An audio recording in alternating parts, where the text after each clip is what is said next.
اعوذ باللہ من الشیطان الرجیم بسم اللہ الرحمن الرحیم الصلاۃ والسلام علی رسول الکریم والائمۃ الطیبین الطاہرین المعصومین۔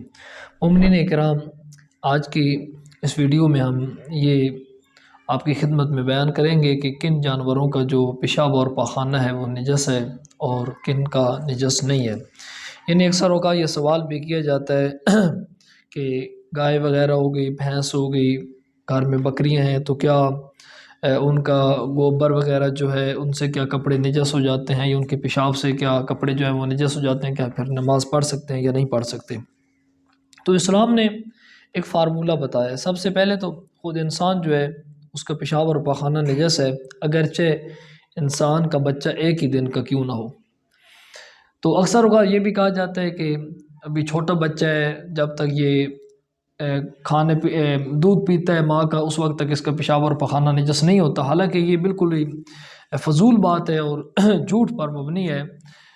بچہ چاہے ایک دن کا ہی کیوں نہ ہو، اس کا پیشاب اور پخانہ جو ہے وہ نجس ہے۔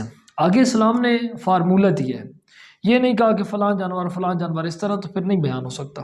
فارمولہ ہے کہ یہ دو شرائط جس جانور میں پائی جائیں اس کا پیشاب اور پاخانہ کیا ہوگا؟ نجس ہوگا۔ اگر وہ آپ کے کپڑوں پر لگ گیا ہے تو آپ نماز نہیں پڑھ سکتے۔ آپ کا جسم نجس ہے، آپ کا لباس نجس ہو جائے گا۔ جسم پر لگتا ہے تو جسم نجس ہو جائے گا، کپڑوں پر لگتا ہے تو کپڑے نجس ہو جائیں گے۔ تو دو شرائط ہیں۔ پہلی شرط کیا ہے کہ جس جانور کا گوشت حرام ہو، حرام گوشت والا جانور ہے، اس کا گوشت اسلام میں کھانا حرام ہے۔ اور دوسری شرط اس میں کیا ہے کہ اگر خون جہندہ رکھتا ہو، یعنی کہ اگر اس کی شہ رگ کاٹی جائے تو خون جو ہے وہ اچھل کر اگر باہر نکلتا ہے، تو اگر یہ دو شرائط ہیں تو پھر اس کا کیا ہوگا؟ پیشاب اور پخانہ کیا ہوگا؟ نجس ہو جائے گا، نجس ہوگا۔ اگر وہ کپڑوں پر لگتا ہے، جسم پر لگتا ہے، تو کپڑے اور جسم کیا ہو جائیں گے؟ نجس ہو جائیں گے۔ اگر اس میں ایک شرط ہے، یعنی کہ گوشت تو حرام ہے لیکن خون جہندہ نہیں رکھتا، مثال کے طور پر جس طرح مچھلی ہے، مکتب تشیع میں اب ملی مچھلی جو ہے یا کانٹوں کے چھلکے کے بغیر والی جو مچھلی ہے وہ حرام ہے کھانی، تو اگر اس کا پیشاب ہوتا ہے تو وہ نجس نہیں ہوگا، کیونکہ اس میں دوسری شرط نہیں ہے، وہ خون جہندہ نہیں رکھتی۔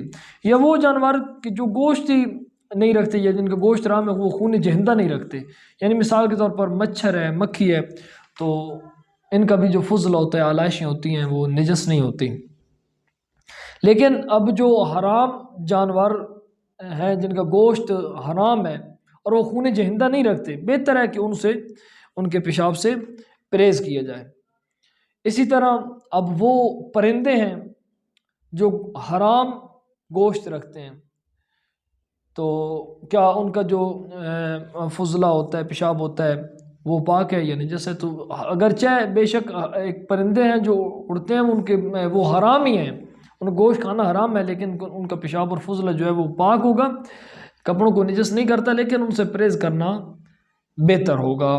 تو مومنین اکرام، بس اس میں اپنے دو شرائط کو مد نظر رکھنا ہے کہ ایک اس کا گوشت حرام ہو، شرعاً کھانا جائز نہیں نہ ہو، اور دوسرا اس میں اس کا اگر شہ رگ کو کاٹا جائے، اس کی گردن کو اگر کاٹا جائے یا تو اس کا خون جو ہے وہ اچھل کر باہر نکلتا ہے، یہ دو شرائط اس میں ہیں، تو اس کا پیشاب اور پخانہ جو ہے وہ نجس ہوگا، اس کے علاوہ نجس نہیں ہوگا۔ اللہم صلی علی محمد و آل محمد وعجل فرجہم۔